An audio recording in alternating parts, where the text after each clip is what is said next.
Hello, everybody. This is Mickey Lynn Larson-Olson, aka Q Patriot, January 6th, inmate 376303.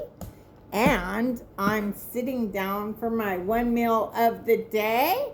I did have a little snack today. I do snack, but as far as actual meals, I only have one meal a day.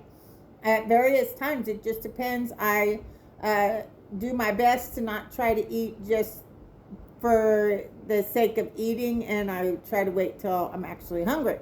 And so here we are. It's after 1 o'clock in the morning. I sleep like a very weird person.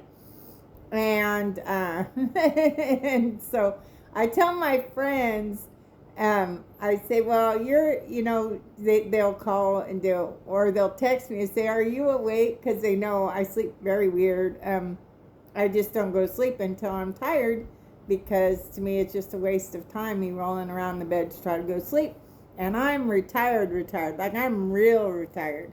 So, I'm just a volunteer digital soldier these days for years now. I started waking up to the truth with the Podesta emails. That was quite alarming. And then Vegas, because I have friends that were there, and I'm from Carson City, Nevada. And one of my classmates was working an event out there with a friend of his that he'd been working with for many years. And anyways, so I did everything I could to try to get him the truth. I do believe that Vegas was a assassination attempt of Saudi's Crown Prince, MBS, who was there. He was lured there, made to believe that it was some kind of official, like not scamming or nothing bad. He thought it was an official deal, like with the government of America, and it was for arms, and he thought it was legit. Why wouldn't he? But it wasn't legit. He was being lured there because Prince Al-Walid was going to kill him. And so Crown Prince of Saudi Arabia, MBS, was liberating the women of Saudi Arabia, and he was also taking down the corruption. He was ending the corruption, which included Al-Walid. Now, Al-Walid, some people may have heard that name before. Prince Al-Walid used to own quite a bit of stock in Twitter. Not sure, I know Elon owns it now. I don't know who the stockholders are other than Elon. But he also is in pictures with Barack Obama, aka Barry Soetoro, when he was in college. Al-Walid gave $20 million to Harvard, paid for Barack Obama's college education, and he went there actually as a student, a foreign student, actually. Yes, he went there as a foreign student. It's even in their little book they have. He came as a foreign student. That's right. And it also paid for them to start Huma. So for my fellow Anons, when it says follow Huma, it doesn't necessarily mean Huma Abedin. As we know, double meanings exist. Huma was Harvard University Muslim Association. That was started when Obama went there and paid for Al-Walid. So, anyway, I don't even know how I got off onto that.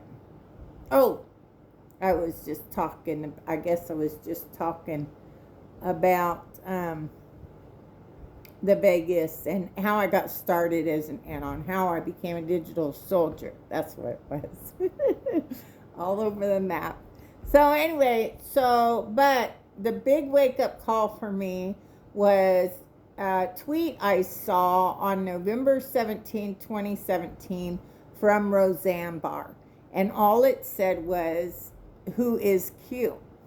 So I thought I would take, 2 minutes most to help Roseanne Barr out, right? I mean, I grew up with Roseanne Barr. She was on my television screen every week. My family laughed with her every single week, and so I just think the world of her. So anyway, so I thought I'd just, a couple minutes. Oh, no. Life has not been the same for me since November 17, 2017.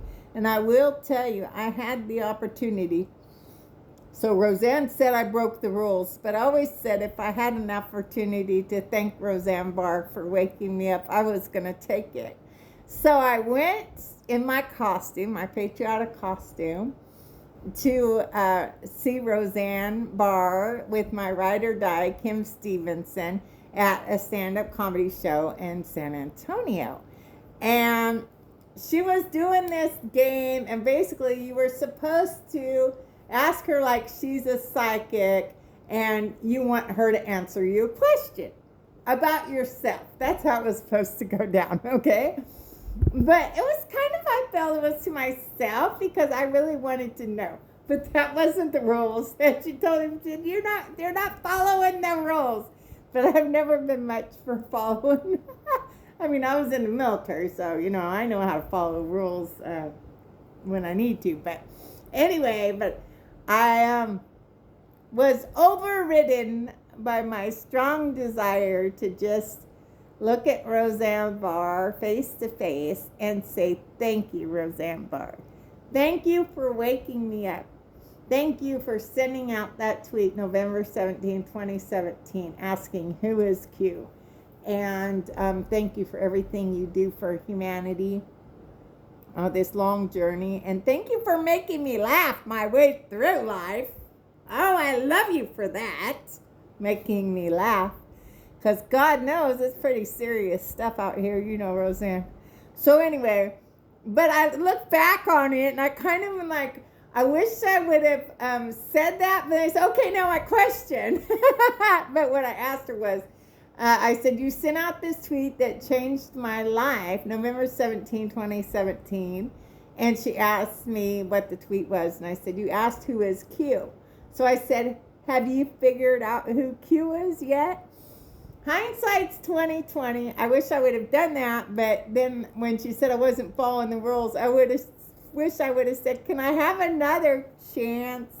And I would have introduced myself and said, I'm Master Sergeant Retired Mickey Lynn Larson-Olson, 21 years, United States Air Force, Iraq war veteran, January 6th, inmate 376303. And do you think the truth about the 2020 election will ever come out, and do you think us J6ers will ever be vindicated? A pardon doesn't mean we're vindicated. Most people don't even realize, okay, I'm pardoned. I already served my sentence. But it's still on my record. It's still set. It's still on your record. Just because you're pardoned, it's still on your record. I still can't rent a place through Airbnb because they said I broke their terms and conditions because of J6. So us J6ers can't even rent, out to people through Airbnb, and we can't rent places through Airbnb, which on my journey was very helpful to me because I could gauge on where I could stay based on how much money I had. So many a times when I would travel across the country following President Trump at the rallies in my costume, many with my negative 48 Dallas Proxmanian crew and our Michael Brian Protzman, aka negative 48, that we love and miss so very much. And so I often be able to just go, okay, well, I got this much money, and I'd often just take an Airbnb where I just stayed in a small room. I mean, hell, I stayed in jail. I was also stayed in tents. I served 6 tours in the Middle East, and 1 was Iraq. I mean, I stayed in tents, and I camped growing up. So that's no big deal. Anyway, but I can't do that anymore because I can't rent at Airbnb. And also, there was one so for a brief time after we were pardoned, for a very brief time, they let us rent. And then they said, oh no, our original decision was correct. and you broke our terms and conditions, so you can't rent through Airbnb. Well, before they made it again to where I couldn't do that,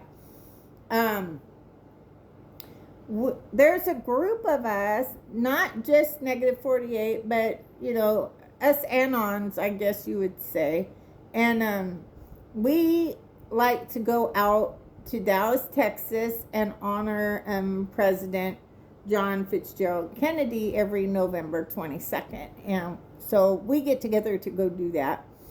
But we had got together during inauguration. A group of us had gotten together. Some were staying at the Hyatt, which is near and dear to all of us Dallas Protsmanians. That's where we stayed most of our time together, was at the Hyatt. And so it's very special to us. And then also, but what happened was, we were going out there, just a bunch of us. I was not feeling pulled to go to the inauguration. I had just dealt with the security team, not the Secret Service, but the security team at Butler, Pennsylvania, were giving me crap, and so I didn't want to deal with any of that. So okay, I'm not going to leave you hanging. I'm going to tell you exactly what happened. Okay, so before I went to jail, there was a group out of Colorado, and we all of us Dallas Protsmanians had an amazing rapport with them. They were awesome. Loved them. Vincent, Brandon, they were all just this amazing crew. When I got out of jail, the first rally was fine, nothing unusual. The Waco, Texas rally was my first rally after I got out of jail for January 6th. But then I drove like 35 hours to go to Massachusetts. I get there, and there's this fucking piece of shit. New guy. Don't know him from nobody. And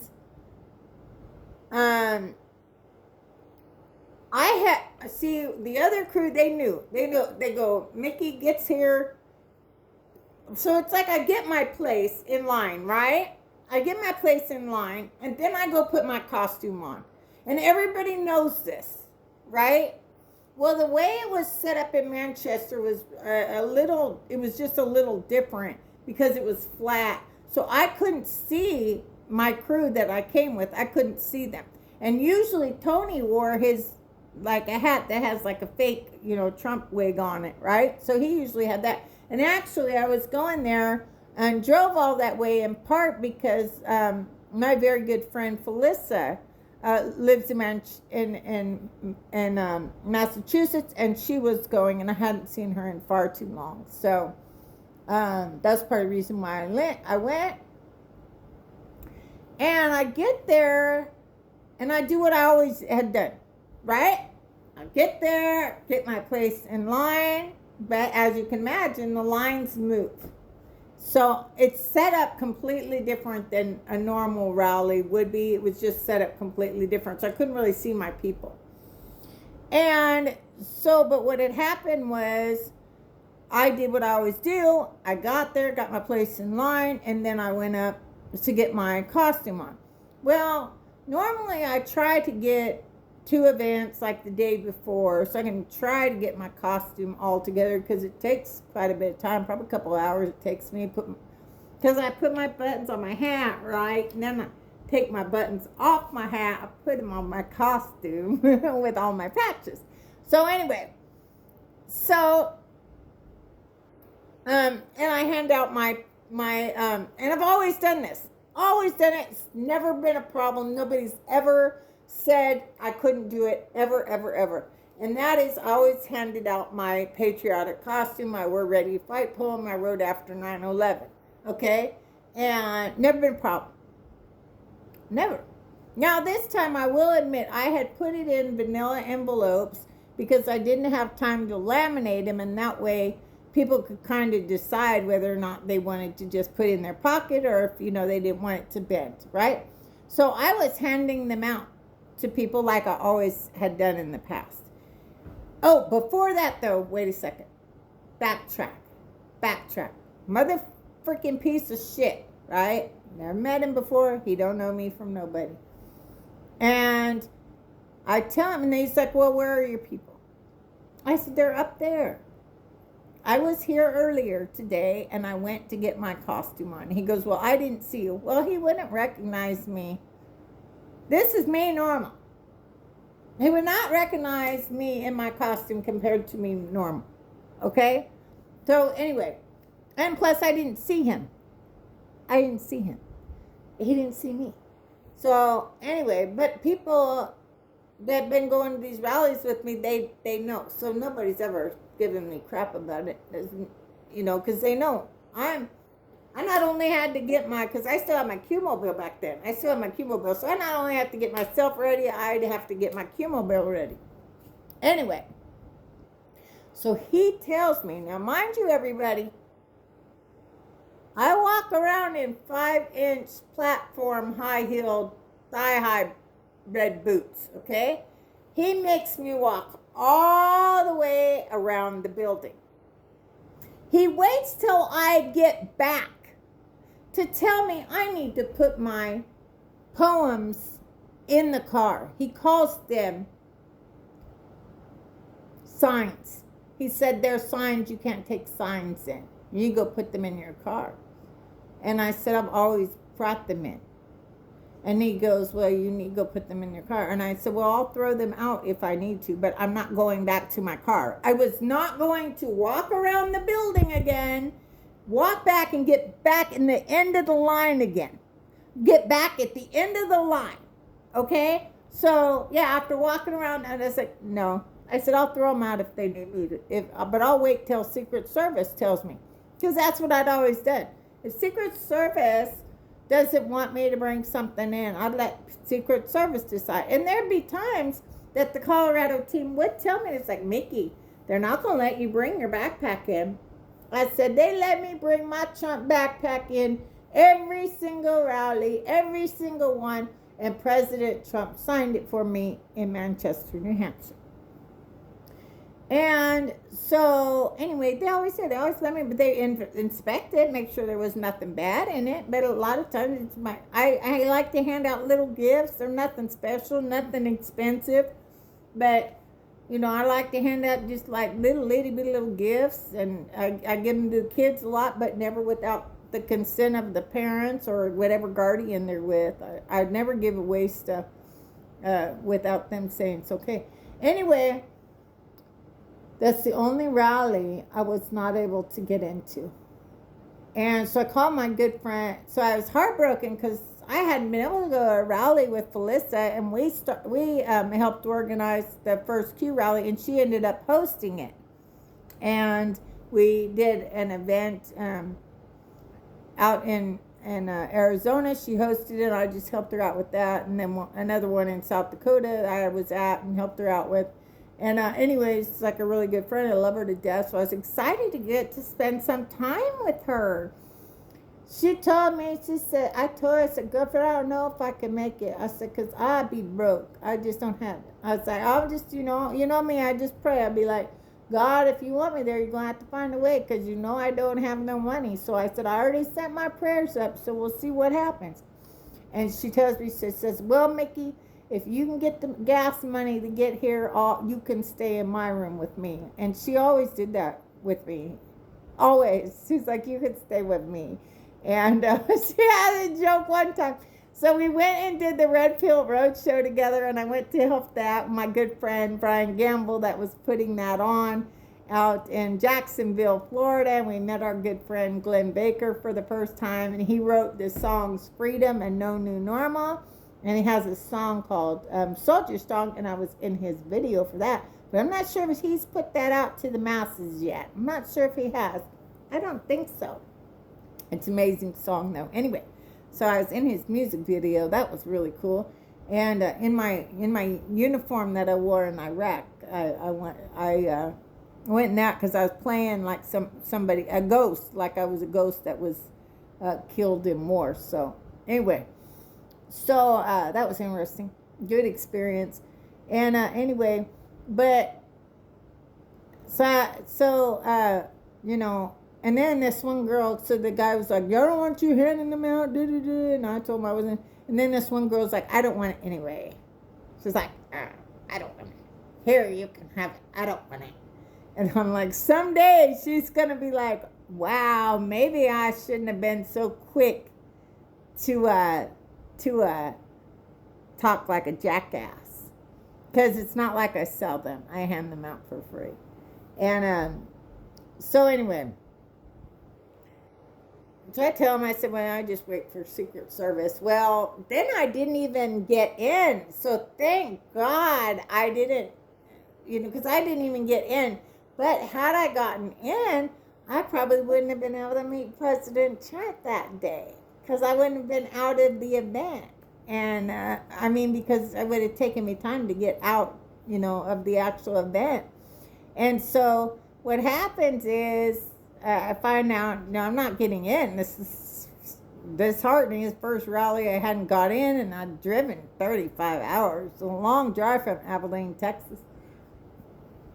And so anyway, so my friend Tony, my negative 48 Dallas Protsmanian Patriot brother Tony, tells me, he said, "You're not in here because God needs you to do work out there. So you just need to do your work out there." It's like, fine, right? And I'm a little annoyed. I won't lie.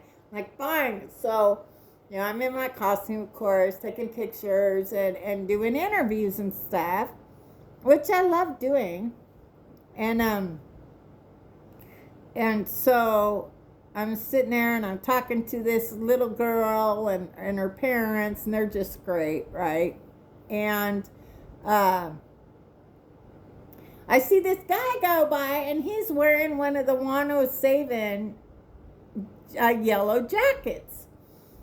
And I yell, I say, "That's a 107 jacket." And he comes over to me and he goes, "I was looking for you." I'm like, "What?" Because I didn't recognize him. That's just to be real. I didn't recognize him.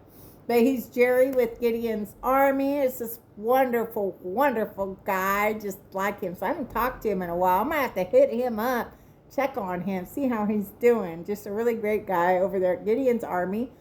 And he comes up to me and he says, "Secret Service said President Trump is going to be over at this place called the Red Arrow to get a Trump burger. Do you want to go with me?" And I was like, "Sure." And, it's a really great guy. I was like, "Sure, why not?" So I have no idea how far it is, whatever. Anyway, I'm like, whatever. Sounds good. And I don't know if I'm really going to meet President Trump or anything like that. And I don't even know if it's real. So anyway, it turns out it wasn't Secret Service, but it was President Trump's event team. So they very much dress very professional, like Secret Service. They have the little earpiece and all that stuff, right? But had I seen him, I would have known it wasn't Secret Service, because I know his event team. I've dealt with them so much. I very much know who they are. I would recognize them. And anyway, so we go over to this Red Arrow place, and I'm in my costume, but I had to hide my cues. Back then, I wasn't allowed to go to the rallies with any of my cues or any of my bands that said my cues or JFK Jr. It's just, we weren't allowed to do it. So I didn't press my luck that day. I kind of thought about it, but I didn't do it. I didn't. I was a good girl. Out of respect for Michael, I was a good girl. And so I went over there, and it was we waited for a while, and I knew it was real when what happened was, they said they were in the back making a red tie cake for President Trump. I was like, "Oh my goodness, he really coming?" got really excited, and then we saw the motorcade, and then people said, that's not really him, that's not really him. Well, maybe not, but that's my experience with him, so I'm going to treasure it always. He signed my backpack. He looked me in the eye and he said I was a terrific woman. He said they put me through too much, meaning when I was in jail for January 6th, and he says, you guys are going to be okay, meaning us J6ers, and they said you're going to end up very happy. And meant the world to me, really did. It was this amazing experience. So what happens too, right, which was just blew my mind. So people were like, you need to get up there and get a picture with President Trump. You need to get up there right now. And I'm like, I'm not going to push people out of the way like somehow I'm more important than anybody else here that also would love to meet our president and should have every opportunity to meet him. I should, have more of a right to meet my president than any other American in this country. And so anyway, what happens is Jerry, so he's kind of sitting up front and I'm kind of in the back. And Jerry goes, President Trump, we got a J6 out here. He's from Massachusetts. He says, we got a J6 out here, Mr. President. We got a J6 out here. And President Trump says, where is she? And it was so amazing because, like I said, I would have never pushed my way through. And I got my backpack.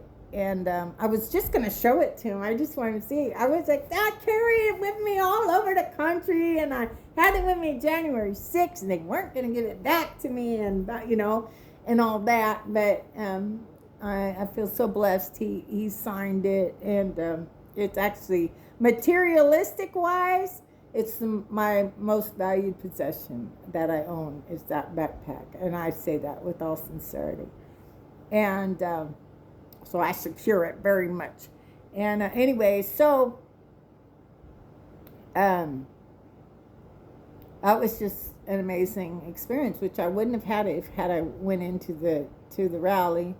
And then the media went batshit crazy. Oh, Trump hugged the J6ers. Somebody said he kissed me. He did not kiss me. But because I had this costume, this American, Captain America costume, they had to sexualize it, right? It wasn't like that. It was more like a fatherly hug. He gave me a fatherly hug. It was a beautiful, wonderful fatherly hug. I cherish it so very much. And so, yeah, the media went crazy, went back to Liz Cheney. She made sure to let everybody know she hated me. And I'm just like, so NBC called me. And I thought it was just my good friend Jessica Watkins because it was coming from a Washington, D.C. phone number. And I would never not answer the phone for my good friend Jessica Watkins, fellow J6er oath keeper. I would never not answer the phone for her. So I'm sitting there and I answer the phone and it ends up being NBC. Oh, can we talk to you? They've never done me right. They twist my words around all the time. But I'm like, you know what? They're going to have to own up to that at some point. And one time I had a conversation with Michael. I was giving him a -48, and I was giving him a ride to a meeting. And I said, people always ask me, why do you bother talking to the media? Because they always twist your words around. And I told Michael, I said, I'm only responsible for speaking the truth. What they decide to do with that truth is not my responsibility. It's whatever they decide to do with my truth, it's not my responsibility. I'm only here to seek and share the truth, and God is watching. So they'll have to deal with the repercussions of that. So anyway, so what happens is I'm on the phone with NBC, talked to them for probably an hour. Should have hung up on them right away.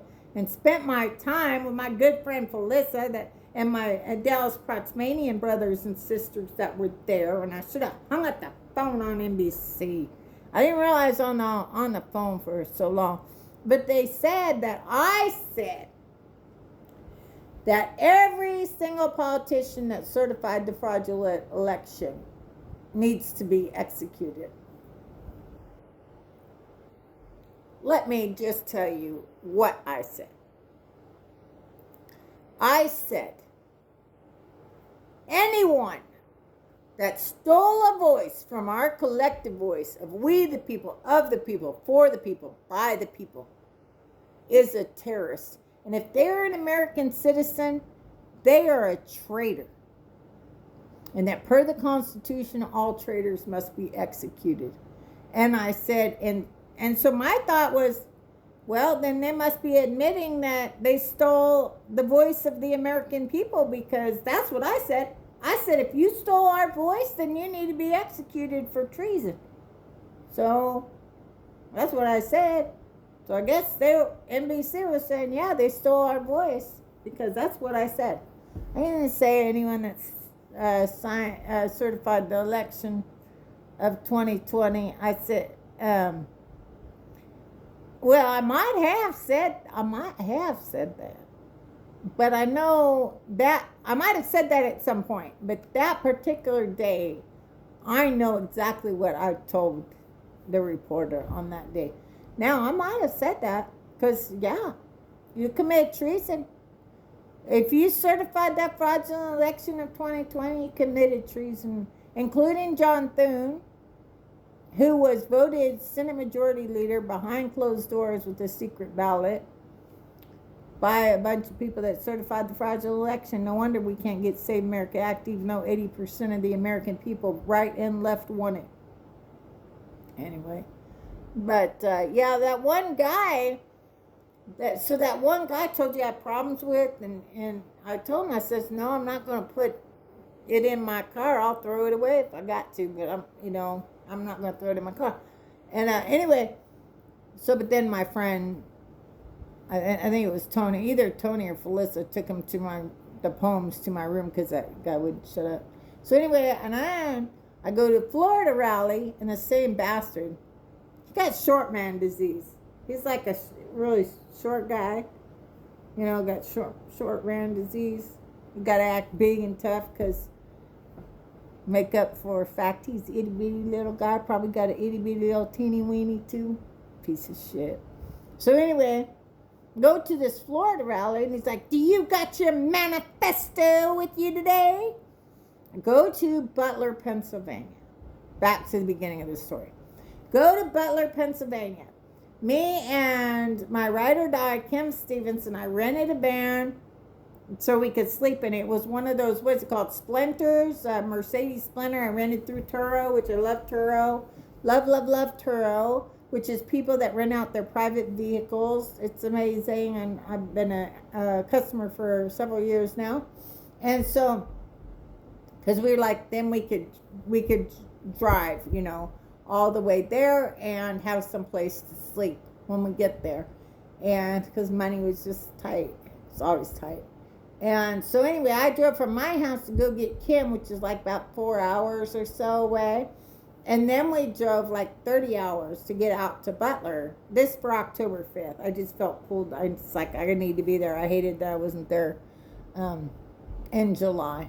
And so anyway, so it just money and just other stuff. Anyway, so I go, and I was shocked because 5 of the people from Trump's team, not Secret Service, okay? 5 of them, men, come up to me. They passed 3 rows of people.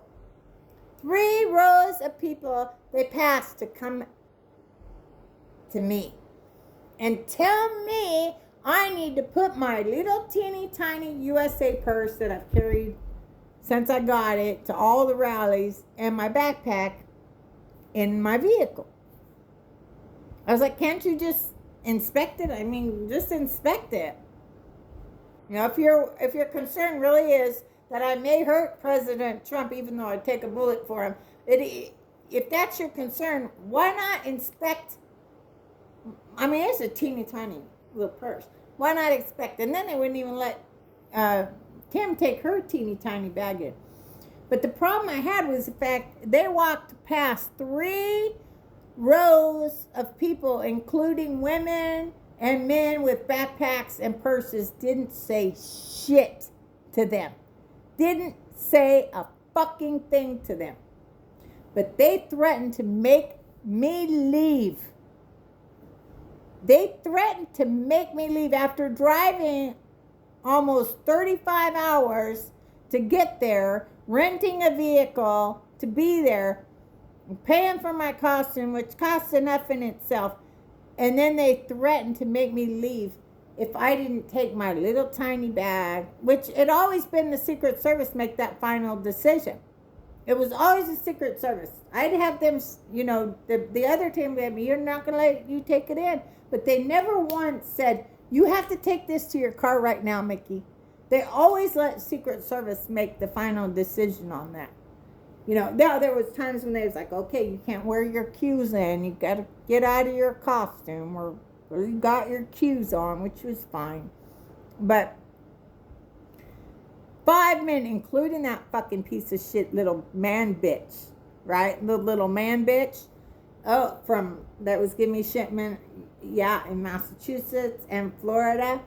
And he says, oh, yeah, I've had problems with this one before.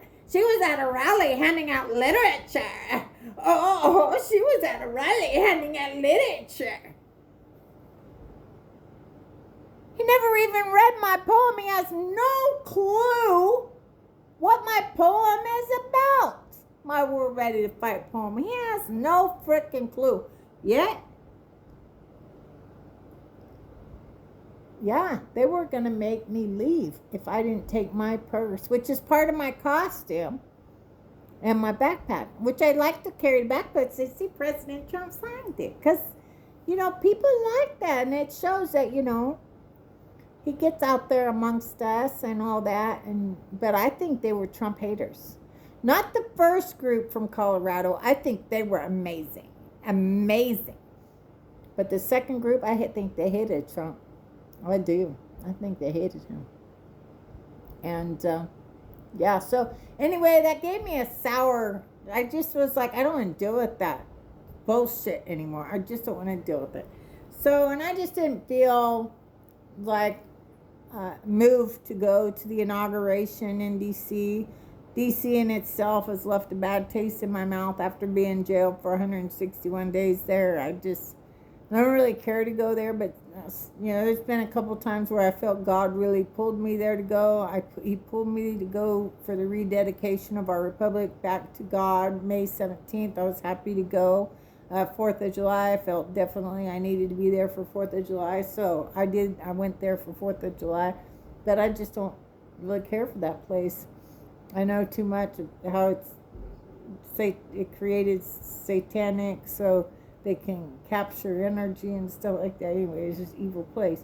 Anyway, but a group of us had stayed out in Dallas and celebrated the inauguration out there. And then I also like to do a candlelight vigil from 9/11 to 11/11 at least once whenever I go out to D.C. that night from 9/11 to 11/11 to honor President Kennedy also. And so anyway, so we had went out there and then we did that. We went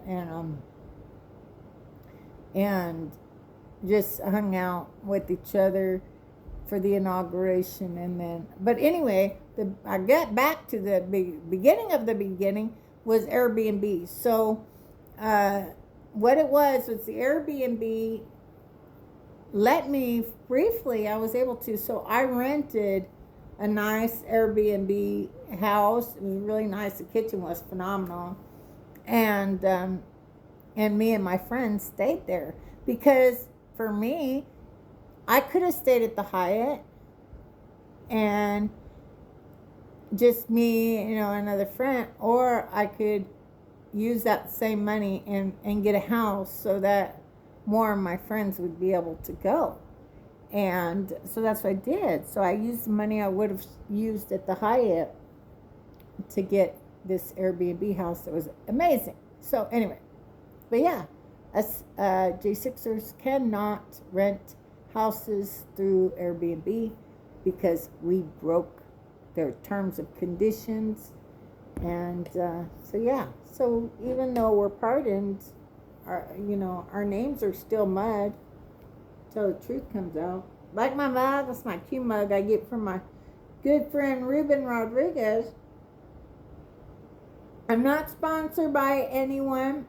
Ruben's a very good friend, and he's a veteran, and he has an online Trump Q store. And whenever I try to go find him, I just Google a hot rod Trump store, and I can find it that way.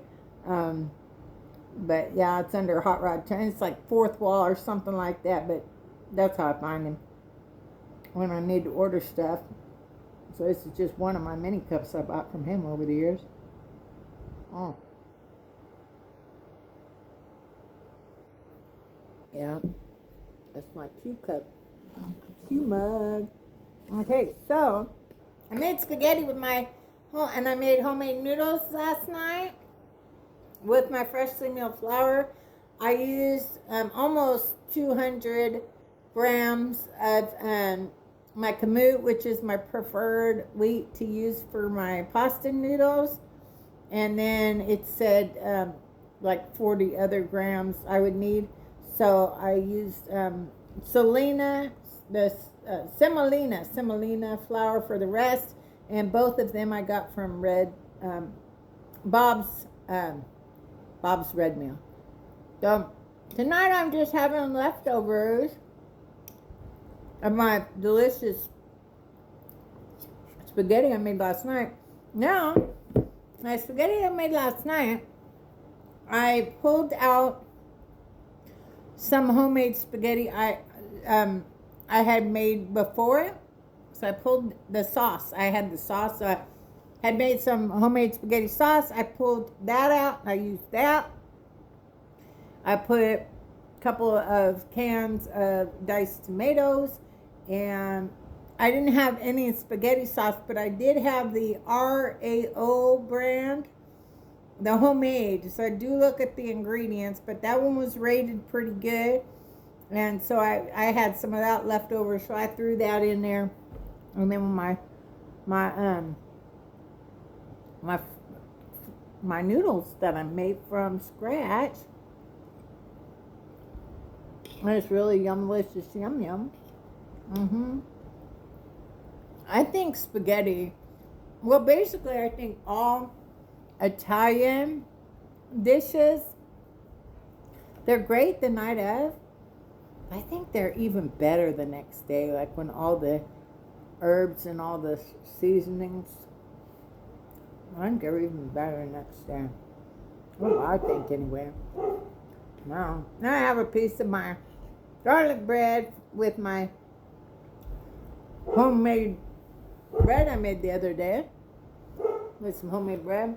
Now I put some herbs and some garlic with some butter, and garlic powder with some butter, and some Parmesan cheese. With my homemade bread I made. Yeah, turned out amazing.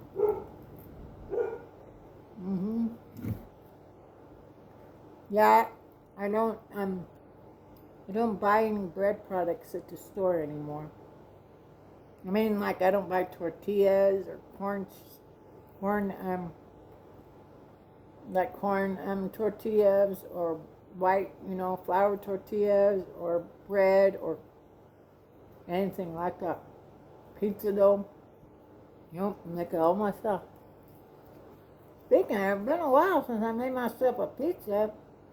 I haven't made one since my good friend Sharon Kuzleka came down to take care of my dog so I could go out to D.C. for rededication of our republic. Well, I might need to make me a pizza pretty soon. Anyway. Yeah, these leftovers taste yum-alicious, yum-yum. Oh, yeah. Oh, yeah, yum-alicious, yum-yum. Oh, yeah. Oh, yeah. I'll take me a sip from my cup. Like my cup. God, family, country. In that order, Charlie Kirk. Just ice water. I had me some wine last night. I don't drink much. I felt like some wine last night. With the Italian, you know? Yeah. Yeah. So, anyway. Okay, well, as always, I'm long-winded. Not making anybody stay. Yeah, not making anybody stay. Anyway, but before I let everybody go, I do want to address two things. Jake Lang, that piece of freaking dog shit that makes us J6ers all look like crap. We're not racist like Jake Lang, okay? I would not be surprised if Jake Lang is an asset for the state of Israel. I just wouldn't be surprised at all. He got arrested again. Surprise, surprise. Apparently, 2 vehicles drove up on the curb or some shit in Minneapolis. But Jake Lang is a piece of shit. He's an antagonist. He will do whatever to get attention. And, you know, he didn't even vote for President Trump. He never voted for President Trump. Never voted for President Trump. Yet, he was there January 6th. Anyway, I don't really want to get, but yeah, he's arrested again. So people, not all J6ers are the same. We're just known. And some of them are out there showing their asses. And they're going to regret it. That's all I got to say. I stay away from that nonsense. I'm out here trying to make President Trump, my God and my Lord Jesus, proud of me. I'm not out here trying to act a fool. I'm trying to just seek and share the truth with people, the best of my ability. And that's my mission. Jake Lang. We need to get rid of him. I'm not a racist, so I had served 6 tours in the Middle East. I had a lot of Muslim friends, wonderful, loving, incredible people. And, you know, one was in Iraq. And I'm going to share a story. Because not all Muslims are the same. Because some of them are Islamic. Islam is an ideology. It's not a religion. It's an ideology.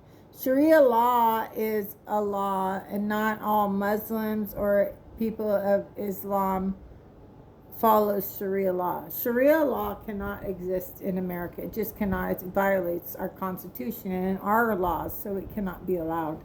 Anyway, but it's kind of just like Zionism is an ideology. It is not a religion.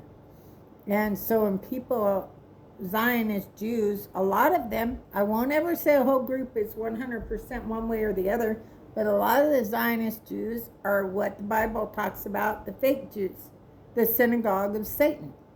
So land was stolen from Palestine and given to the Rothschilds, which are Satanists, Zionists, that took the Jewish name to deceive people. But they do not follow the Jewish faith.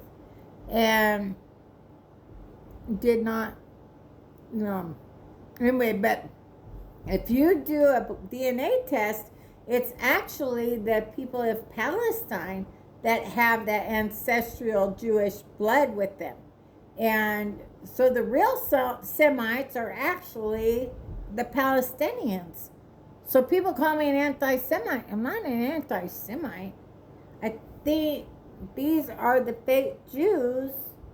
The Zionists are the fake Jews, and it's the state of Israel that was created in 1948 from land that was stolen from Palestine and given to the Rothschilds, and they named it Israel. And I can go into more of that, but I'm not going to. I'm not going to get more into it today. Anyway, okay. So I've been spending a lot of time. I am just learning of this Lindsay Clancy case. I didn't know nothing about it. I don't watch the news. I get my, I don't watch the news. Why would I turn something on and I know they're just gonna lie to me? Why I go get my I keep up to date other ways. See, I've got my peeps I trust. So and I none of them on the news. So anyway, I didn't know, and the next thing I'm like, what is everybody talking about? So I started looking at it. I'm like, oh my goodness. Oh my goodness. Look. People say, oh, you ladies are just sticking up for her because she's a woman. Are you kidding me? Because all of us, if we had our way, we would have done the beatdown on Casey Anthony. Okay? Us ladies, if we could have gotten away with it, we would have given the beatdown. All right? So it ain't about her being a woman. It's all too suspicious. It's all, and then when, so I'm sitting there doing a deep dive on it today. I'm doing deep dive. Oh crap! So here's the thing with the deep, when you're an anon, you decide you're gonna do a deep dive. Then you're like, okay, you go and you think you're gonna go this way. This is your rabbit hole. It's just gonna be just this straight line. And you're just gonna climb on down that rabbit hole, right? And you're gonna get what you need and you're gonna come out of the rabbit hole. Until you're going down the rabbit hole and you see something else and you're just like, oh, those motherfuckers again, huh? Oh, and then now you're like, oh man, now they're linked up in this shit. Okay, so, that is so mad. So I'm all up in list. I'm all in. I truly believe that Lindsay Clancy's husband, and his mistress, which is a doctor, and now his wife, are the ones that actually, I believe they tried to kill Lindsay. And they failed. And I believe they killed the children. I believe they were having an affair long before it was public. They were having an affair. I believe it's a satanic ritual. I believe it wasn't just two people being selfish because they just wanted to be with each other and didn't want the ex-wife and the kids anywhere around them. I think it was a satanic ritual. I think Patrick either raped his own daughter or he sex trafficked her. Both of them. And the little boy, because he took him on a ski trip, right? But he took him on a ski trip when he had just dropped his wife off at a mental institution. So it's almost like there was this plan and he had to be there. Same thing with New Year's Eve when he took her to the mental. He said, you have to go, probably because he had plans with his mistress for New Year's, probably. That's probably what it was. He had plans with her. And they were at all these locations at the same place, marathon running, and you know, he was with Microsoft, and apparently right down the street from her in New York and all this stuff. They went to Costa Rica and all this stuff. Oh my God, he got like over $1 million, I think. He goes in whatever, and he was supposed to use it for defense and for the kids' funerals. You know, he cremated the kids, and then he only gave them one headstone. But he got like $1 million from Go City. He got like $1 million. Was it Go Sim Go? Whatever it is, you know what I mean? That where people send him money, donate money. But he couldn't be bothered to give each of the kids their own tombstone, and he cremated them. So anyway, too much suspicious stuff. And so apparently too, I can't remember, I'm sorry y'all, I should write notes. Maybe I'll start doing that eventually and get my shit together. But anyway, so apparently she had dealings with this new medication. You know, she was in that whole career field, regarding postpartum and babies and that kind of whole arena. And there was some kind of new medicine that was untraceable. And I believe what was happening was they were drugging Lindsay. I believe they were putting drugs in her food and drinks, and that the doctor was giving the medication to her liver and telling him what to do with it to make Lindsay think she was more psychotic than she was. And then, see, what I don't understand is why the cops didn't actually investigate and they just took the man's word for it, unless they were part of it because of the whole Freemason satanic ritual aspect that I'm thinking of. Okay, part of the reason why I'm thinking along those lines is because his new wife, which was his mistress then, Rachel Dennis, her dad, I think it's Dennis, and her dad was partners with Edward Bronfman, I think is how you say it, Brofman. He used to, so he's from the whole Seagram's dynasty, Edward is, and I didn't know till tonight that they actually sold the Seagram. I didn't know that. So they sold it, $30 billion they got for it. And well, his half sister is Claire, Bronfman, right? That's his half sister. Well, his half sister was mixed up with the sex cult NXIVM. That she was mixed up with that, and she ended up going to prison for her involvement with that sex cult. So Rachel's father is business partners with Edgar. And Edgar is in the Epstein files. Yep. Edgar's in the, and people go, oh, well, President Trump was exonerated in the Epstein files. He's in there for sure, but he was exonerated. Jeffrey Epstein was pissed because he's the one that reported him to the FBI and why he got arrested in Florida. Because he went after one of President Trump's employees he went after one of his employees, and when he found out about it, he kicked Epstein out, said he was no longer allowed back at Mar-a-Lago ever again. So their friendship ended them. So anyway, so my thinking, I would love, love, love to know if Rachel has the branding mark from NXIVM. If she has a branding mark.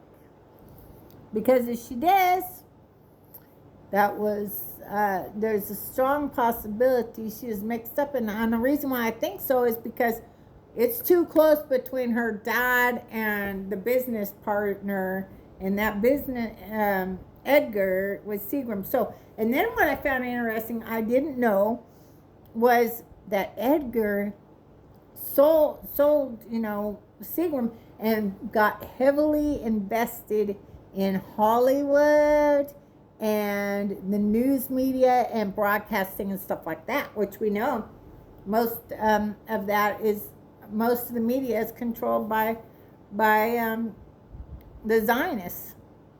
So anyway, but as far as the satanic ritual, so Cora apparently came back from this trip, which Lindsay was very nervous and anxious, didn't really like Patrick taking the kids on trips. alone. And Cora came back and she was having stomach pains. And I'm afraid to say it, but I think he either raped his kids or he sex trafficked his kids, or the Illuminati and the Satanists, they have to have dirt on you in order to allow you in their club.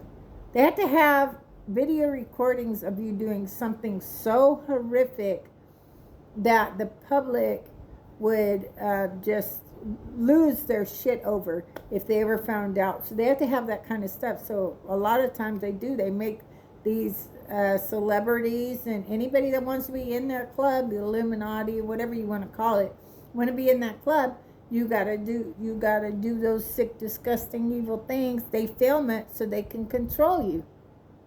You do whatever they want. And so we have a lot of politicians. They got crap on them. They did evil, and they did evil to children. And so wouldn't surprise me if they made him do that to his own daughter and filmed it, or if they made him watch his own daughter get raped. And YouTube, you take my shit down, you're gonna regret it because God is watching you. I'm not gonna call it rape. You would kiss my ass. It's rape, and this father may have raped his own child. Okay, and I don't know that for a fact, but I know they do that kind of thing, and I know that so she's probably, the wife is probably in that whole satanic Luciferian, stuff, and so they wouldn't let him into the family unless they had something on him, and a sacrifice, and I think that's what it was. I think he sacrificed his own children so he could. Because they probably told him, you can't have Rachel. We won't allow you to marry Rachel. We won't allow you to marry unless you do what we want you to do. And I think he wanted to be with her enough that he did whatever they wanted. And it's just my thoughts on that right now. But I definitely don't think he's innocent. I don't think she's innocent. I do think Lindsay's innocent. I think she did everything she could to try to protect her children, and her mind wasn't working right. But I think they did that to her so that they would have an excuse. Oh, she did it because she's a little crazy in the head, right? But what if they made her crazy in the head on purpose so that they could get away with murder? Anyway, I believe Lindsay is innocent. I'm deep diving it. I'm listening to everything I can get my hands on right now, and I've been at that all day pretty much, watching other people's videos, and it's always beautiful, because what is so different now than before? In the olden days, they probably could have got away with it, because we could never fathom the evil that exists in the world. We could never fathom that a father would do that, or we could never fathom that a father would set up the mother. We just couldn't imagine these things. But now we don't trust, and we don't trust the cops. Somebody tells me, look, I don't listen to this bullshit. You just need to sit there, Mickey, and wait for the jury. It's like, what? Excuse me? No, I do my own thinking, thank you. I do my own research, and I will continue seeking and sharing the truth. But did you really just tell a J6er they should trust the jury? Trust the judicial system? This person, I've been following you for a long time, but, you just need to, oh, no, you don't have to listen to me anymore, little missy. You don't have to listen to me anymore, Jen. Bye-bye. Hasta la vista, blocked. No. I'm going to keep seeking and sharing the truth, and I don't care. People can leave. Like, I've never been a follower like Hunter. That's never been my thing. It's always been seek and share the truth. Yeah, so my dinner is fabulous. Good thing spaghetti tastes good cold, right? I'm used to eating food cold, so I just have to eat so slow that's always cold. But I think spaghetti cold is pretty darn good if you ask me. And I got my coffee here because I'm thinking I'm gonna be doing some midnight digital soldiering tonight, just like when Q first came out. God, none of us slept when Q first came out. We did not sleep. Didn't want to miss a drop. Anyway, so what else? I think that was pretty much it. I don't think there's anything else I really wanted to get into tonight. It's already an hour and 5 minutes, 42, 43, 44 seconds. Like I said, I'm not holding nobody hostage here. Again, this is Mickey Lynn Larson-Olson, aka Q Patriot, January 6th, M8376303, where we go one, we go all. The best is yet to come. Y'all have a great night. God bless. Lindsay Clancy is innocent, and Patrick and Rachel Clancy, you are not. And may my prayers and are with Lindsay Clancy and all that are victims to what happened to those precious babies and those precious babies. God bless y'all. Night.